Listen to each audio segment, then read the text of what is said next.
They told you civilization started like a staircase. First farming, then villages, then cities, then kings, then writing, then history. Clean, simple, comfortable, and wrong. Because under a silent mound in central Turkey, archaeologists opened a settlement that should not fit neatly into that story. It had thousands of people, but no streets. It had houses packed together like a sealed honeycomb, but no front doors. It had ritual rooms, painted walls, bullhorns, buried ancestors, and one image some researchers believe may be the oldest map ever found. But no palace. No obvious ruler, no king's tomb, no temple towering above the rest. This place is called Çatalhöyük, and for nearly 9,000 years, it waited under the Konya Plain like a buried question. Not a village, not quite a city, something stranger. And the deeper scientists dug, the less the old timeline made sense. Because the first mystery was not what they found underground. It was how people entered the city at all. Imagine standing on the Konya Plain. Flat land stretching in every direction, dry grass, pale dust. A horizon that feels too wide. In the distance, the shadow of ancient volcanic mountains, beneath your feet. Not stone ruins, not marble columns, not a lost palace, just earth, a mound, a low, quiet hill. But that hill is not natural. It is made of lives, layer after layer of mud brick, ash, bone, plaster, hearths, broken tools, buried rooms, sealed memories. When archaeologists began cutting into it in the 1960s, they did not uncover streets. They uncovered rooftops. At Çatalhöyük, the houses were pressed so tightly together that the roofs became the roads. There were no normal alleys, no front doors opening onto a street, no grand entrance, no city gate leading into a planned urban grid. You moved across the city from above. You walked over your neighbor's ceiling. You carried food across packed clay roofs. Children ran across sun-baked surfaces. Smoke rose from holes in the houses below. Ladders led down into dark rooms where families cooked, slept, worked, and prayed. Try to picture that. A city where the ground is not where life happens. The roof is. The entire settlement becomes a second skin over itself. A hole in the ceiling. You climb down a ladder into a cramped, smoky cell of plastered walls and hard platforms. The smell of ash sits in the air, grain dust, animal hide, clay, human breath. The ceiling above you is also the street. People are walking over your home. This was daily life. Not for a season, not for one desperate generation, for centuries. And that creates the first impossible question: why would thousands of people choose to live this way? A rooftop city is not easy. Fire spreads fast, smoke collects waste, has to be managed. Movement is difficult. Privacy barely exists. One mistake, one collapse, one spark, and entire blocks could become traps. Yet they stayed. They rebuilt. They repeated the same pattern again and again. Why? Archaeologists can describe the architecture. They can map the rooms, they can reconstruct the ladders, but they cannot fully explain the obsession. Because once you understand how they entered the houses, the next discovery becomes even more unsettling. They were not just climbing down into homes. They were climbing down into rooms built over the dead. Now imagine this is your house. You climb down from the roof, your feet touch the floor. The room is warm from the hearth. Smoke stains the ceiling black, light falls through the opening above in a pale column. You sit on a raised platform. Maybe you eat there, maybe you sleep there, maybe your child sleeps beside you. And beneath that platform are bones. Not metaphorical bones. Real ones. A body folded tightly into the earth beneath the floor. Knees drawn up, arms close, wrapped, placed, covered, sealed. Maybe your father, maybe your mother, maybe a child who died before they could speak. At Çatalhöyük, the dead were not sent away to a cemetery outside the settlement. They were buried inside the houses, under floors, under sleeping platforms, under the daily life of the living. Think about what that means psychologically. Every meal happened above memory. Every night of sleep happened above ancestry. Every new generation grew up literally standing on the previous one. Officially, this is called household burial, ancestor veneration, ritual continuity, clean words. But clean words do not capture the feeling, because if this were your home, the dead would not be gone. They would be below you, close enough to touch if the floor opened. And sometimes, the floor did open. Archaeologists found evidence that some burials may have been reopened. Skulls were sometimes removed, moved, handled, remembered in ways that are still debated. Why remove a skull after burial? Was it love, power, ritual, fear, proof that a family belonged to that house? No one knows. But this much is clear: in Çatalhöyük, a house was not just shelter. It was a memory machine. It held the living above and the dead below. It preserved family, identity, and maybe authority in the same cramped mudbrick space. Which raises a bigger question.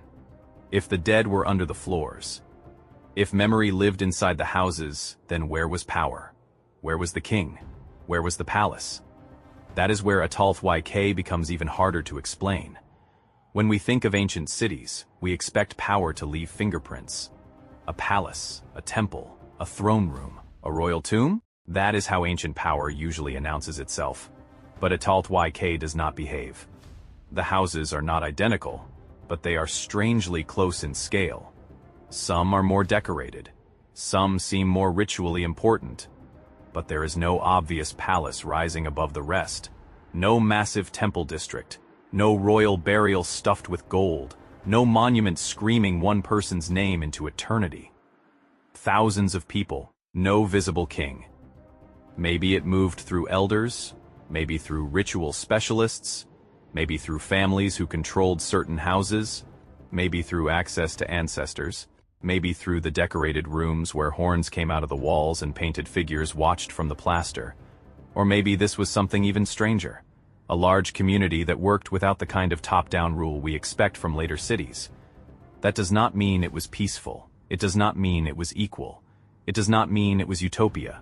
It means the evidence refuses to give us a simple ruler, and that is dangerous for the textbook version.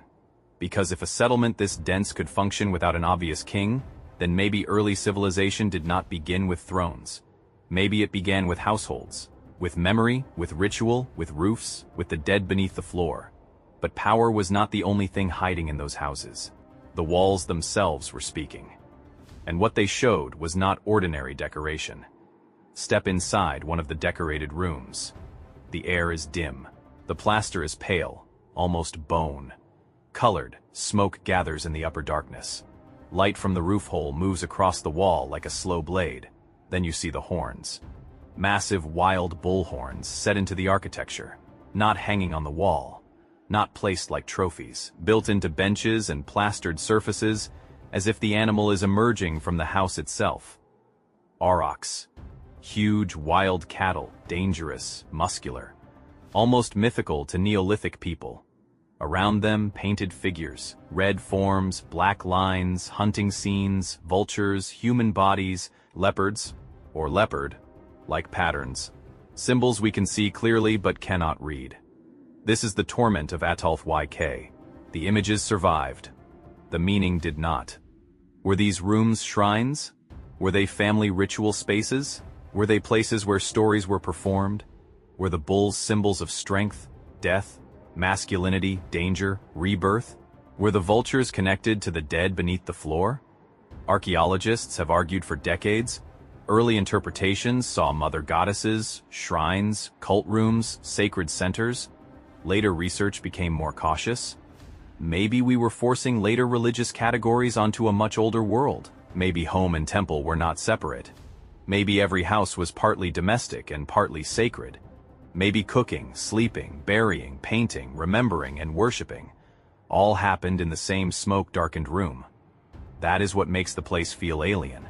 Not because it is inhuman, because it is intensely human in a way we no longer understand. You can stand in the reconstructed rooms today and recognize the hearth, the platform, the wall, the sleeping space. Then you see the horns, and the room changes. It becomes a place between worlds, the living above, the dead below, the animals in the walls. The roof opened to the sky, And then comes one image that may be the strangest of all. A painting that might not just show a symbol, it might show the world itself. On one wall, excavators found a painting that has haunted researchers for decades. At first glance, it looks like a cluster of small rectangular shapes. Above or behind them, a twin peaked form around it. Marks that some interpreted as an eruption. One reading is electrifying. The rectangles are the houses of Çatalhöyük. The twin peaks are Hasanda, the volcano visible from the plain. The marks are volcanic activity. If that interpretation is correct, then this may be one of the earliest landscape images ever found. Maybe even one of the oldest maps in the world, a map created by people with no writing. If these people could represent their settlement and landscape symbolically, then they were not just surviving. They were observing, abstracting, remembering, recording. Without tablets, without alphabets, without kings carving victories into stone. But the story is not settled. Some researchers argue it may not be a volcano at all. It could be a leopard skin pattern, a symbolic design, something ritual, something we are misreading because we want it to be a map, and that is the point. The image sits right on the edge between evidence and imagination. A settlement, a volcano. A warning? A myth? But even if it is not a map, the question remains. Why did people in a rooftop city paint the world this way? And that leads to the most practical mystery of all. How did this place actually survive? A settlement like Çatalhöyük does not survive on mystery alone. People needed food, grain, meat, water, clay, timber, reeds, baskets, tools, fuel, pigment, and obsidian. Black volcanic glass, sharper than modern surgical steel, dark, reflective, almost liquid, looking when polished. In Neolithic Anatolia, obsidian was not just useful, it was valuable. Blades, scrapers, mirrors, trade goods. Çatalhöyük had access to it. That matters, because it means this buried settlement was not an isolated village hiding in the plain. It was plugged into a wider world. A world without writing, but not without movement. Without coins, but not without exchange. Without empires, but not without connection. People carried materials across landscapes. Ideas moved with them, techniques moved. Rituals may have moved. Stories may have moved. The textbook version often makes prehistory feel small. Tiny groups, simple lives, local concerns. Çatalhöyük suggests something larger, a network before history had names. And yet, with all that complexity, the settlement still chose one of the most difficult urban forms imaginable. No streets, roof entrances, burials under floors, ritual walls. No obvious king-trade connections, symbolic art, 1,000 years of rebuilding. Then, eventually, decline. Not with a dramatic final battle, not with a burning palace, not with an inscription saying, "This is why we left." The city simply changed. People moved, patterns shifted. The mound stopped growing the way it had before, and Çatalhöyük began its long transformation into earth. But that disappearance may be the most important clue. Think about what it takes for a city to vanish. Not be destroyed. Vanish. No towers left standing. No monuments to attract pilgrims. No royal names to preserve it. No written tablets to explain it. No stone roads pointing toward it. Just a mound. A quiet rise in a plain. For thousands of years, people passed over the buried city without knowing what was beneath them. The Hittites came and went. Çatalhöyük was not hidden in some unreachable mountain cave. It was under ordinary ground. And maybe that is why it matters. Because history is not always buried under sandstorms and legends. Sometimes it is buried under a field, under a hill, under a place everyone thinks they understand, until someone cuts into the earth.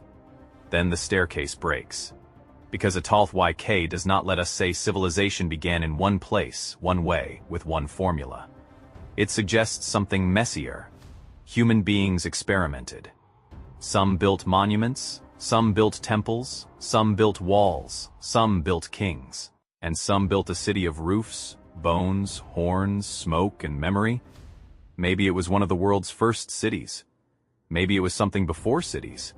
Maybe our categories are the problem. Because when a place has thousands of people but no streets, homes but no doors, ancestors under beds, ritual in kitchens, art that may be a map, trade without writing, and complexity without an obvious throne. What do you call it? A village, a city, a shrine, a machine for remembering the dead? Çatalhöyük does not answer. It waits. 9,000 years ago, on the Konya Plain, people built a world and left no written explanation. They left walls, floors, ladders, hearths, bones, bullhorns, painted shapes, buried rooms, and questions. Questions that do not behave. How did thousands live without streets? How did a dense settlement function without an obvious king? Why bury the dead beneath the living? Were the decorated rooms shrines, homes, theaters of memory, or all of them at once? Was that painting a map, a myth, or something we no longer have the language to understand? The uncomfortable truth is this: Çatalhöyük does not destroy history. It makes history deeper, more like a buried city, sealed under a mound, waiting for the moment someone opens it and realizes the past was never as simple as we were told. So what do you think? Was Çatalhöyük one of the first cities on Earth, or was it something even more mysterious? A form of human life we have completely forgotten how to recognize. Which detail disturbed you most? The rooftop entrances? The dead under the floors? The missing rulers? The bullhorns in the walls? Or the painting that might be the oldest map in the world? Write your answer in the comments. I really want to know which part stayed with you. Like the video if it was interesting, it helps the channel. And subscribe, because in the next journey we will go even further back, to a place where people who supposedly had no cities built stone circles so massive that modern engineers still argue about how they did it.